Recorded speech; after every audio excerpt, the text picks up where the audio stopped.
3 years ago, the accident took away my legs, my independence, and nearly my will to live. But it brought him into my life in a way I never expected. First, thank you to my amazing subscribers. Your support allows me to share stories that explore the deep and emotional parts of life. This one is complicated. Please stay with me. The doctor said I was lucky. Lucky that the semi-truck didn't completely crush me. Lucky my spine wasn't broken. Lucky my son Logan wasn't in the car with me that night. Lucky, they said. A strange word for a woman who can't walk more than 10 steps without her legs screaming in pain. Our small house in Ohio used to feel too big when Logan was at school. Now it feels too small. He's everywhere. Cooking meals, adjusting my pillows, helping me into the shower when my muscles give out. Hey boy, man. Because that's the thing no one tells you. When you have a child at 16, one day they grow up, really grow up. Logan was always tall, but at 19 he's strong and broad. He works in construction, so his hands are rough. His voice is deep. And his eyes, God, his eyes, just like his father's. The man who left me the moment the pregnancy test turned positive. Mom! Jump. Logan stands in the doorway, holding a bowl of soup. You didn't eat lunch. I wasn't hungry. You never are. He sets the bowl on my nightstand, frowning. Your legs acted up today. I don't respond. He knows. He always knows. Without asking, he sits at the edge of my bed and gently rolls up my sweatpants. I hold my breath. The scars are ugly. Twisted skin, jagged lines left from the surgeries. Logan's fingers hover. Can I? I nod. His first touch is careful, massaging the stiff muscles near my knee. But then his thumb presses against a knot near my inner thigh, and I bite my lip. You're tense, he murmurs. You have no idea. He gently adjusts my blanket, making sure I'm comfortable. His touch is full of care, not inappropriate but enough to make my heartbeat rise.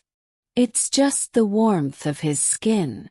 Tell myself, just the relief of pain slowly fading. But when his fingers brush the edge of my shorts, I stop breathing. Logan freezes too. For one silent heartbeat, neither of us moves. Then he clears his throat and pulls my pant leg back down. Better. No. Thanks, baby. He pauses like he wants to say something more. Instead, he picks up the soup bowl and walks out.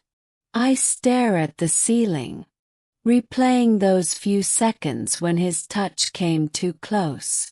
And for the first time in years, I feel something other than pain, something dangerous. The second time he touched me, I knew it wasn't just about my legs anymore. Morning light spilled through the curtains. Too bright, too cheerful, for the storm in my mind. I hadn't slept. Every time I closed my eyes, I felt Logan's hands on me. Warm, rough, lingering. I told myself it was nothing. A son helping his mother. Caregiver easing pain. But the way my skin burned under his touch, that wasn't pain. The creak of Logan's bedroom door down the hall snapped me back to reality. I quickly adjusted the blanket over my lap, as if he could somehow see the thoughts racing through my head. The step. Then his shadow filled my doorway. "You're up early," he said, his voice rough with sleep. He was shirtless. Sweatpants hung low on his hips, and a tattoo curled along his ribs, something he'd gotten last year without asking me. I quickly looked away. Couldn't sleep. "Lex again?" "No. You." I nodded slowly. Logan sighed and stepped inside, sitting beside me like he had the night before. Without asking, he pulled the blanket back and placed his hands on my bare calf. Flinched. "Sorry," he muttered. "Cold hands." But it wasn't the chill that made me tense. It was how his fingers pressed into my skin. Slow, intentional, as if he were learning the shape of me. "You're tight all over," he murmured. I swallowed hard. Last night I could pretend it was an accident. But now, in the daylight, there was no denying it. How he massaged the tightness in my muscles with care, focusing only on easing the strain. How his palms slid gently up the back of my thigh. "Logan, relax," he said softly, his voice deeper than usual. "You need to relax. Let your body rest." I wasn't resisting the massage. I was resisting this. The way my body reacted to him. The way my breath caught when his fingertips brushed the edge of my shorts. The way my stomach tightened when I saw him looking at me. Not like a son looks at his mother, but like a man looks at a woman. A knock at the front door shattered the moment. Logan quickly pulled his hand away. "You expecting someone?" "No." He stood up, muscles tightening as he stretched. "I'll get it." I exhaled, unsteady. My skin still tingled where he had touched me. Voices carried from the living room. Mrs. Whitmore, our curious neighbor, was at the door asking if we needed anything from the store. Logan gave a polite no, and the door shut soon after. When he returned, his expression was unreadable. "Think she suspects?" he asked. My heart skipped a beat. "Suspects what?" He smirked. "That we never returned her casserole dish from last month." I forced a laugh, but my hands trembled, because for a second, thought he meant us. That night, rain pounded against the windows. The storm knocked out the power, leaving the house in complete darkness. Logan lit some candles, their flickering light casting soft shadows across his face. He sat next to me on the couch, close enough that I could feel the heat from his body. "You cold?" he asked. "No," I lied. He placed a blanket over both of us anyway. Our legs touched underneath. Neither of us pulled away. The wind howled outside. A tree branch scraped the roof like fingernails. Then his hand found mine. Not by chance. Not a casual graze. His fingers intertwined with mine. Rough and sure. I should have pulled away. But I didn't. In the candlelight, his eyes looked almost black. A warning, a question, a silent plea. The power came back suddenly. A quiet hum filling the room. Bright light washed over everything. We jumped apart like we'd been burned. But the electricity between us didn't fade. One kiss. That's all it took. To break what we were. And shape us into something we weren't supposed to be. That power outage changed everything. For the next 3 days. Logan and I moved around each other like strangers. Polite, cautious, craving more. I caught him staring at my lips when I spoke. His hands lingered longer than necessary when he helped me stand.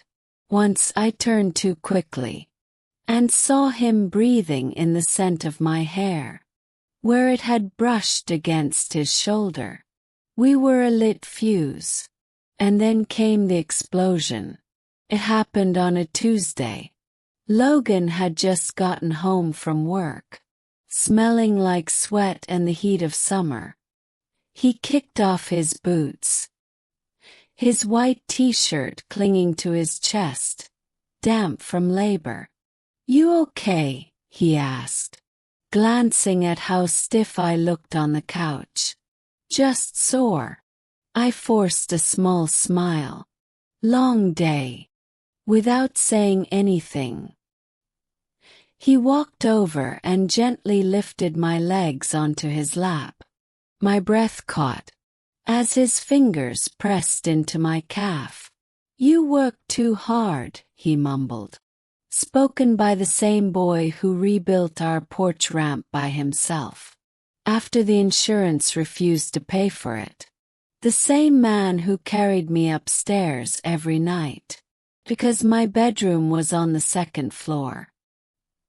His thumb pushed into a knot near my knee, and I held back a soft sound. His voice turned low. "Just let me take care of you." But this wasn't care. This was want. I saw it in the way his jaw tightened when my skirt slid upward. Felt it in the slight shake of his hands as they moved higher. When his hand reached my thigh, I grabbed his wrist. We both froze. His pulse beat hard beneath my fingers. Challenge, a silent plea, as if asking me to say stop. I should have pushed him away, called a therapist, and acted like none of this ever happened. But I couldn't. So I let go of his wrist. His kiss wasn't soft.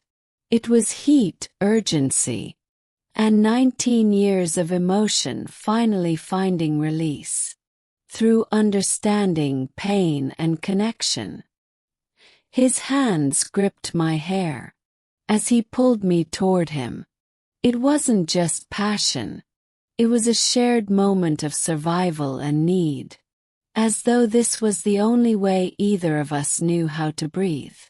I gasped against him, my fingers clutching his shoulders. "We can't," I whispered. "We already are," he replied. He gently bit my lower lip, sending a jolt through me, a feeling too powerful to ignore. "You feel that?" he asked. "That's us. And God help me, I did feel it. The hard pressure of him against my hip. The way my body leaned into his, like a flower reaching for sunlight. This was wrong. So wrong. But when his tongue touched mine, the only thought in my mind was more. We didn't make it to the bedroom. Logan pressed me down onto the couch, his hips moving against mine. As I pulled at his shirt, the fabric tore at the collar. But we didn't care. "Look at me," he growled. And when I did, what I saw shattered me. This wasn't just desire in his eyes. 'Twas love. The kind that breaks bones. The kind that leaves scars. Afterwards, as we lay in silence, wrapped around each other, reality quietly returned. Logan traced slow circles on my bare shoulder. "You okay?" "No." "Yes." He knew I wasn't being honest, just like I knew he wasn't sorry. And when he finally spoke again, his voice was so low I almost missed it.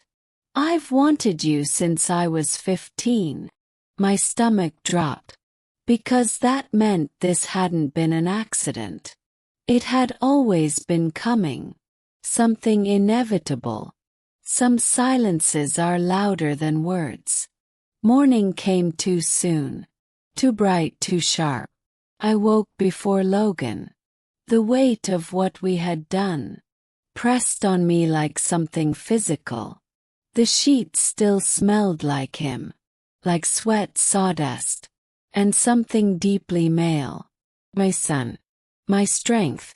The one who stood by me when no one else did. God, what had we done? He found me in the kitchen, staring blankly at the coffee maker. "Hey," he murmured, his voice still rough with sleep. I couldn't look at him, couldn't face the softness in his eyes, a tenderness that never should have been there. "Mom." A hand touched my shoulder. Warm. Familiar. Won't.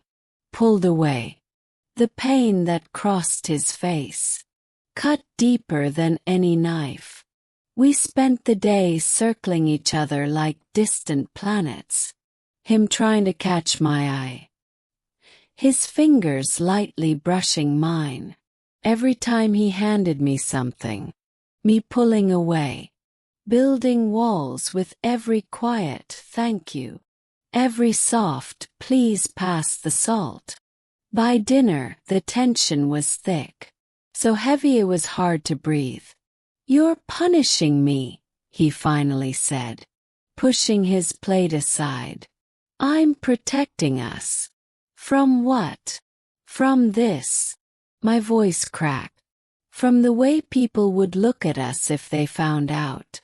From the guilt that will tear us apart. If we keep letting this happen." His jaw clenched. "I'm not ashamed. You will be." That night, I heard him pacing in his room, the floorboards creaking beneath his steps, echoing through the thin walls. Then silence. My door opened with a soft click. Moonlight stretched across the bed. As he stood there, shirtless, his chest rising too quickly. "I can't pretend," he said hoarsely. "Not with you." And my strength gave out. 'Cause neither could I. We didn't speak as he crossed the room. We didn't need to.